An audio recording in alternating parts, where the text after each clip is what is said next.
رسول اللہ صلی اللہ علیہ وسلم نے فرمایا، اسلام کی بنیاد 5 چیزوں پر قائم کی گئی ہے۔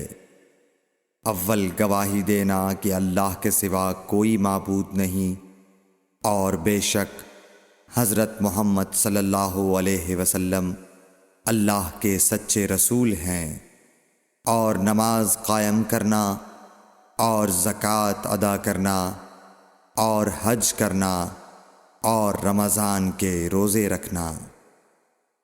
صحیح بخاری حدیث نمبر 8۔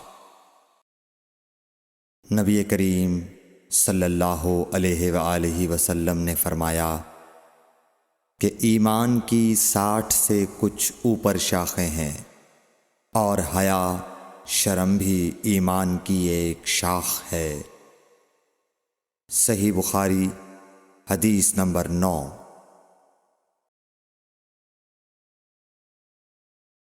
حضرت محمد مصطفیٰ صلی اللہ علیہ وآلہ وسلم نے فرمایا، مسلمان وہ ہے جس کی زبان اور ہاتھ سے مسلمان بچے رہیں، اور مہاجر وہ ہے جو ان کاموں کو چھوڑ دے جن سے اللہ نے منع فرمایا۔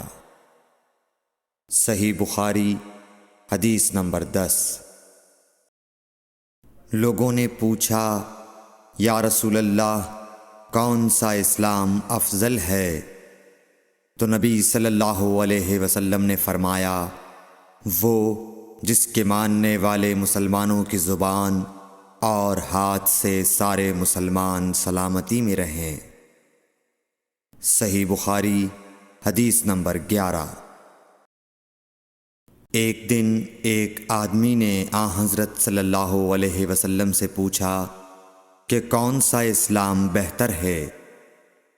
فرمایا، یہ کہ تم کھانا کھلاؤ اور جس کو پہچانو اس کو بھی اور جس کو نہ پہچانو اس کو بھی، الغرض سب کو سلام کرو۔ صحیح بخاری حدیث نمبر 12۔ حضور اکرم صلی اللہ علیہ وآلہ وسلم نے فرمایا، تم میں سے کوئی شخص ایماندار نہ ہوگا جب تک اپنے بھائی کے لیے وہ نہ چاہے جو اپنے نفس کے لیے چاہتا ہے۔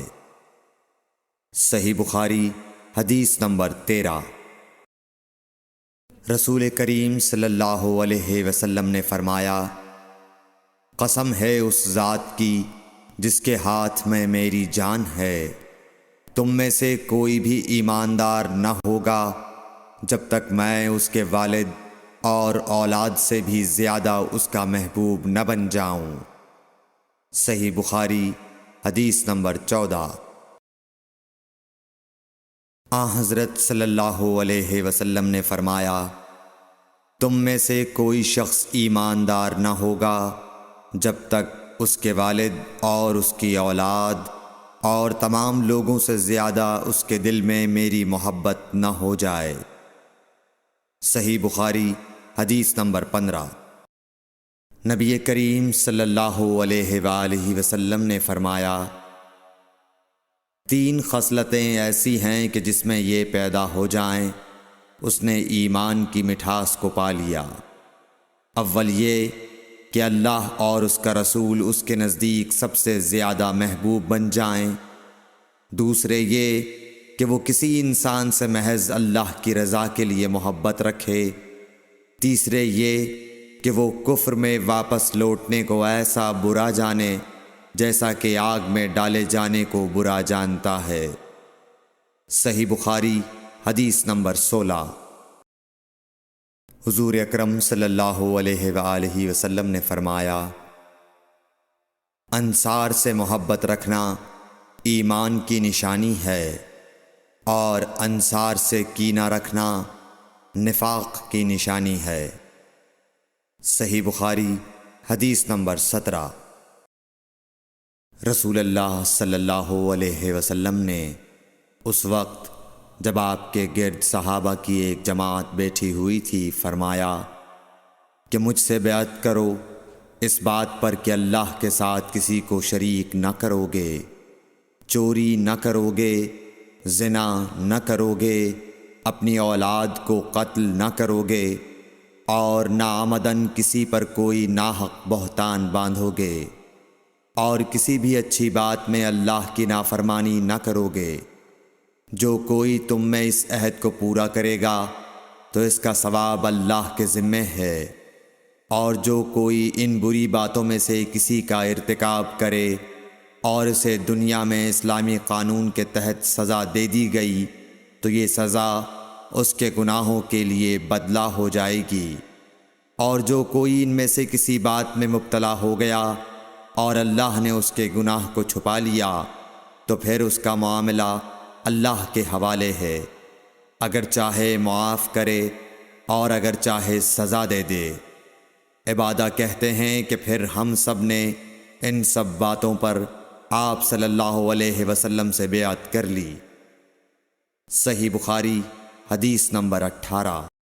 رسول اللہ صلی اللہ علیہ وسلم نے فرمایا، وہ وقت قریب ہے جب مسلمان کا سب سے عمدہ مال اس کی بکریاں ہوں گی، جن کے پیچھے وہ پہاڑوں کی چوٹیوں اور برساتی وادیوں میں اپنے دین کو بچانے کے لیے بھاگ جائے گا۔ صحیح بخاری حدیث نمبر 19۔ رسول اللہ صلی اللہ علیہ وسلم کسی کام کا حکم دیتے تو وہ ایسا ہی کام ہوتا جس کے کرنے کی لوگوں میں طاقت ہوتی۔ اس پر صحابہ کرام نے عرض کیا کہ یا رسول اللہ، ہم لوگ تو آپ جیسے نہیں ہیں، آپ تو معصوم ہیں اور آپ کی اللہ پاک نے اگلی پچھلی سب لغزشیں معاف فرما دی ہیں، اس لیے ہمیں اپنے سے کچھ زیادہ عبادت کرنے کا حکم فرمائیے۔ یہ سن کر آپ ناراض ہوئے، حتیٰ کہ خفگی آپ کے چہرہ مبارک سے ظاہر ہونے لگی۔ پھر فرمایا کہ بے شک میں تم سب سے زیادہ اللہ سے ڈرتا ہوں اور تم سب سے زیادہ اسے جانتا ہوں، پس تم مجھ سے بڑھ کر عبادت نہیں کر سکتے۔ صحیح بخاری حدیث نمبر 20۔